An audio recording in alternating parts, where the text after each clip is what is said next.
Assalamualaikum warahmatullahi wabarakatuh. Bismillah, alhamdulillah, wassalatu wassalamu ala rasulillah wa ala alihi wa ashabihi wa mawalah, amma ba'du.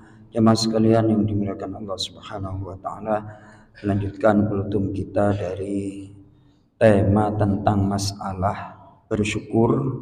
Ternyata bersyukur itu dalam uraian Imam Al-Ghazali adalah makom atau kedudukan yang ketiga ketika orang itu ingin dekat dengan Allah. Yang pertama adalah bertaubat.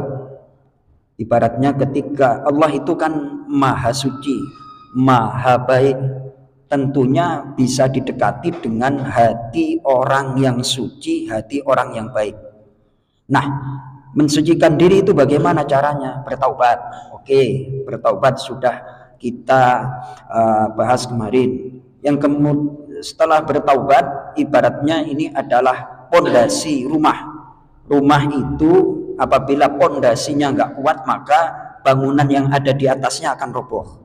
Kemudian makom atau kedudukan yang kedua adalah bersabar.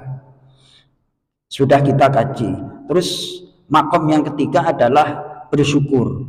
Nah, ternyata bersyukur itu jelimet. Kenapa saya katakan jelimet? Syaratnya itu banyak. Pertama, harus mengerti, harus punya ilmu. Ketika kita dapat nikmat itu dari mana? Ketika sudah merasa bahwa nikmat semuanya itu datang dari Allah, maka timbullah kondisi hati yang dinamakan hal. Kita senang mendapatkan nikmat dari Allah. Kemudian syarat yang ketiga untuk bersyukur itu bagaimana?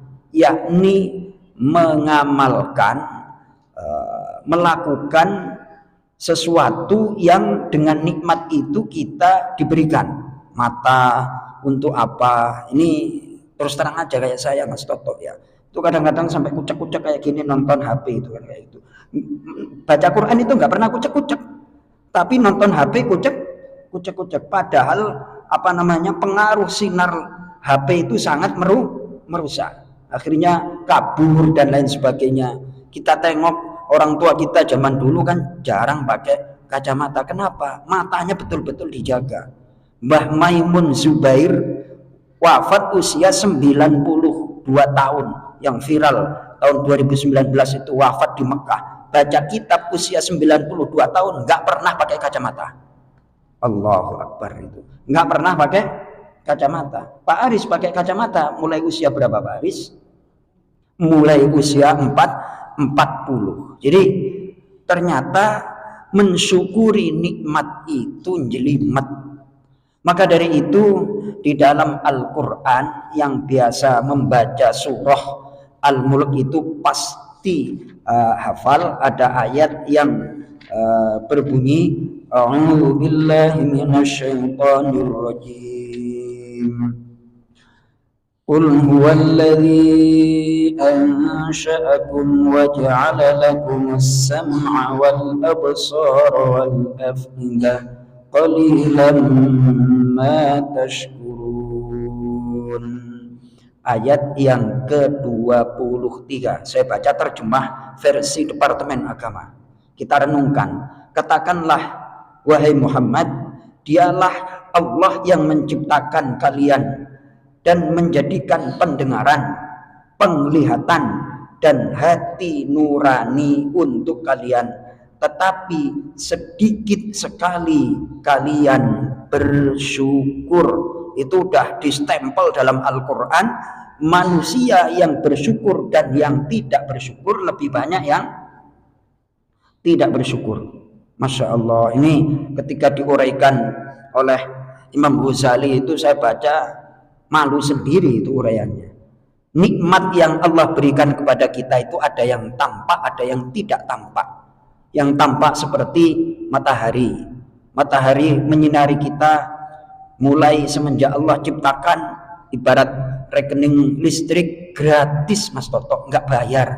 Orang Eropa ingin merasakan sinar matahari, bayar berapa ribu dolar untuk datang dari benua biru Eropa ke Bali hanya untuk berjemur. Nah kita yang ada di Katulistiwa, Masya Allah, panas sedikit aja kemarin, panas banget, gerah, nyamuk banyak, Alhamdulillah. Terus dikasih hujan, hujan itu adalah merupakan nikmat, dan seterusnya dan seterusnya dan seterusnya. Nah ketika kita merenungkan nikmat, itu akan banyak bersyukur. Masalahnya lupa nikmat. Kenapa bisa demikian? Kata para ulama, annasu yaltafituna ila rizqil ijab. Manusia itu cenderung dan menengok, melihat rizki yang tampak. Rizki yang apa? Yang tampak. Sementara mereka tidak melihat, walakin la yaltafituna ila rizqil salbi. Mereka itu tidak melihat rizki yang dalam bentuk kita dihindarkan dari bahaya. Kalau kita masuk rumah sakit, entah diantar atau nganter, itu baru merasakan, Masya Allah, ternyata sehat itu mahal sekali. Apalagi zaman sekarang, kalau sudah masuk rumah sakit pakai kelas BPJS, siap-siap dipimpong pokoknya. Dirujuk ke sono lah, sono penuh, dirujuk lagi ke rumah sakit yang lain. Betapa Pak Pri sekarang itu merasakan nikmat yang luar biasa. Dari rumah menuju ke sini. Alhamdulillah. Nah, kelasnya Mas Toto kena cantengan aja kemarin, mewek. Kena cantengan. Ya agak keren dikit lah penyakitnya Mas Toto. Cantengan. Akhirnya mewek. Nggak ke masjid seminggu. Ya Allah. Berupa cantengan. Sampai sekarang pakai kaos kaki itu. Betapa nikmat sehat itu sangat luar biasa. Bersyukurlah Mas Wibi bisa sujud, Pak Haji Mulkan bisa goes, bisa naik motor ke masjid itu.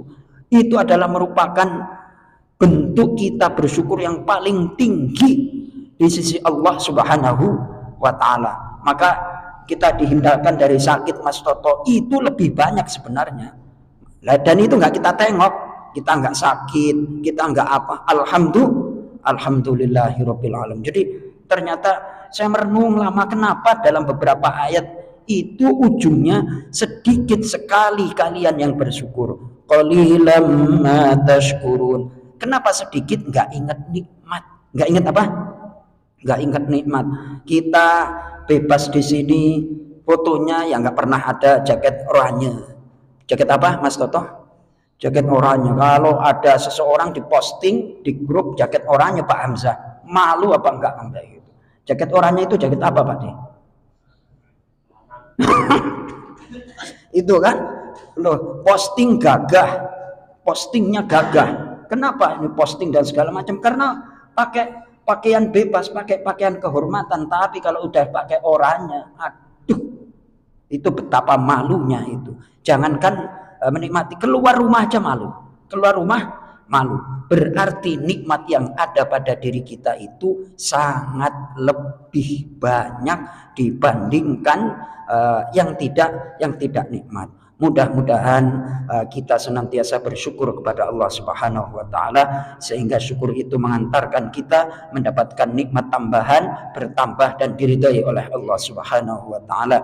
Terima kasih. Wassalamualaikum warahmatullahi wabarakatuh.